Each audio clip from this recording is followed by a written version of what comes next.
तो चलिए, आज हम फिल्म सूर्यवंशी के जरिए एक ऐसी कहानी की पड़ताल करते हैं जहां एक पूरा शहर एक बहुत बड़े खतरे के मुहाने पे खड़ा है। देखते हैं कि इस कहानी में आखिर क्या-क्या परतें छिपी हैं। ये सारी कहानी बस एक नंबर से शुरू होती है। 600 किलो। ये कोई मामूली वजन नहीं है। ये तो अतीत के एक ऐसे भूत का वजन है जो दशकों से कहीं दबा हुआ था। और बस ये एक लाइन, यही एक लाइन उस पूरे संकट की नींव रखती है जिसकी जड़ें जुड़ी हैं 1993 के बॉम्बे धमाकों से। तो आज जो खतरा सामने खड़ा है, उसे ठीक से समझने के लिए हमें थोड़ा सा पीछे जाना होगा। साल था 1993, जब पूरा मुंबई शहर एक के बाद एक हुए बम धमाकों से दहल गया था।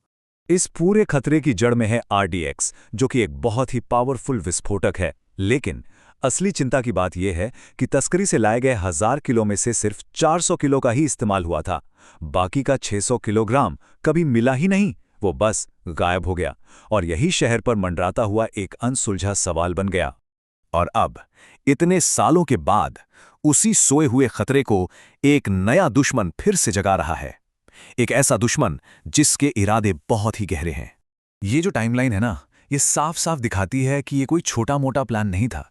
ये एक बहुत लंबी साजिश थी। देखिए, 1993 में मास्टरमाइंड देश से भाग गए। फिर 2007 में उसी मास्टरमाइंड का बेटा भारत आता है और फिर कभी वापस नहीं जाता। और सालों बाद वो देश में छिपे 40 स्लीपर एजेंट्स के नेटवर्क को एक्टिवेट कर देता है। मतलब साफ है, बेटा बाप का अधूरा काम पूरा करने आया था। तो सवाल ये उठता है कि विलेन का मकसद क्या है? वो सिर्फ तबाही नहीं चाहता, उसके एक्शन के पीछे ऐतिहासिक अन्याय की एक गहरी भावना है, एक गुस्सा है और बदला लेने की एक जबरदस्त इच्छा है। अब इस पूरे तूफान के बीच में खड़ा है एक ऑफिसर, DCP वीर सूर्यवंशी। और वो एक नहीं बल्कि दो जंग लड़ रहा है। एक जंग अपने देश के लिए और दूसरी अपने ही परिवार के लिए। और यही इस हीरो का सबसे बड़ा संघर्ष है। एक तरफ है उसका फर्ज, उसकी ड्यूटी, और दूसरी तरफ है उसका परिवार। अपने काम के लिए उसकी जो लगन है ना, उसकी एक बहुत सीधी और दर्दनाक कीमत उसकी पर्सनल लाइफ चुका रही है। उसकी पत्नी रिया की ये लाइन, उफ, कितनी पावरफुल है। ये उसकी जिंदगी के सबसे बड़े विरोधाभास को सामने लाती है। सोचिए, जिस खतरे से वो दूसरों को बचाने के लिए भिड़ जाता है, वही खतरा उसके अपने परिवार को उससे दूर कर रहा है। और बहुत जल्द ये लड़ाई एक आदमी को ढूंढने से कहीं आगे बढ़ जाती है। ये एक शहरव्यापी इमरजेंसी बन जाती है जब आतंकवादियों का आखिरी और सबसे विनाशकारी प्लान सामने आता है। हाँ, वो ही 600 किलो RDX जो इतने सालों से गायब था, वो मिल गया है और उसे 7 अलग अलग कार बमों में बदल दिया गया है। अब ये कोई थ्योरी नहीं है, ये हकीकत है। RDX अब खेल में आ चुका है और घड़ी की सुइयां चल पड़ी हैं। और उनका प्लान बेहद दुस्साहसी। मुंबई की सबसे भीड़-भाड़ वाली, सबसे जानी मानी जगहों पर एक के बाद एक धमाके। मकसद ज्यादा से ज्यादा अफरा तफरी और ज्यादा से ज्यादा नुकसान पहुंचाना। अब पुलिस के सामने एक ऐसी सिचुएशन है जो लगभग नामुमकिन है।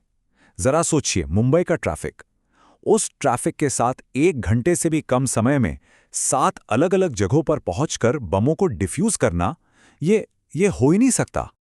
लेकिन ठीक उसी वक्त जब लगता है कि अब सब हाथ से निकल चुका है, कहानी एक जबरदस्त मोड़ लेती है।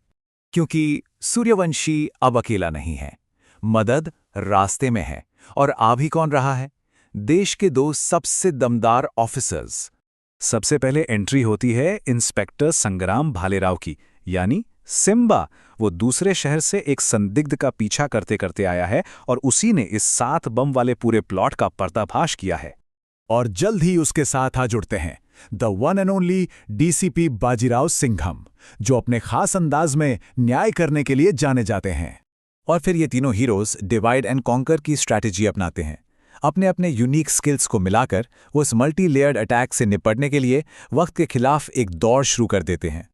आखिरी मुकाबले में ये यूनाइटेड फोर्स ATS हेडक्वार्टर्स में बचे हुए आतंकवादियों को घेर लेती है और उनकी साजिश का हमेशा हमेशा के लिए अंत कर देती है। तो मिशन का नतीजा क्या रहा? पूरी तरह से जीत। 7 बम डिफ्यूज हो गए, आतंकवादी नेटवर्क खत्म हो गया, शहर बच गया। और इन सब के बाद आखिरकार सूर्यवंशी अपने परिवार से दोबारा मिल गया। कहानी तो यहां खत्म हो जाती है, पर एक बहुत बड़ा सवाल पीछे छोड़ जाती है। एक ऐसा सवाल जो उन गहरे और अक्सर अनदेखे बलिदानों के बारे में है जो ज़्यादा लोगों की भलाई के नाम पर दिए जाते हैं।